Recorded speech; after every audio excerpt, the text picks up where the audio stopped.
নোয়াখালীর কোম্পানীগঞ্জ উপজেলার মুছাপুরে স্বেচ্ছাসেবী সংগঠন নাগরিক উন্নয়ন ফাউন্ডেশনের উদ্যোগে ফ্রি মেডিকেল ক্যাম্পেইন অনুষ্ঠিত হয়েছে। সংগঠনটির প্রতিষ্ঠাবার্ষিকী উপলক্ষে শনিবার সকালে মুছাপুর উচ্চ বিদ্যালয়ে এই মেডিকেল ক্যাম্পেইনের আয়োজন করা হয়। এতে মেডিসিন, চর্ম, গাইনি ও শিশু বিশেষজ্ঞ চিকিৎসকরা প্রায় ৫ শতাধিক রোগীকে বিনামূল্যে চিকিৎসা সেবা ও ঔষধ প্রদান করেন।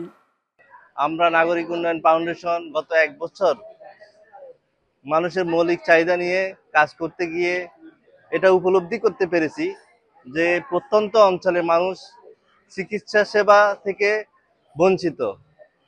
আমাদের সর্বাধিক আবেদন ছিল আমাদের কার্যক্রমের যে চিকিৎসা, মানুষের মৌলিক চিকিৎসা। তো আমরা তারই প্রেক্ষিতে, এটা উপলব্ধি করার প্রেক্ষিতে আমরা আমাদের সংগঠন থেকে সিদ্ধান্ত গ্রহণ করেছি যে আমাদের প্রতিষ্ঠা বার্ষিকী উপলক্ষে একটা ফ্রি মেডিকেল ক্যাম্পেইনের আয়োজন করব।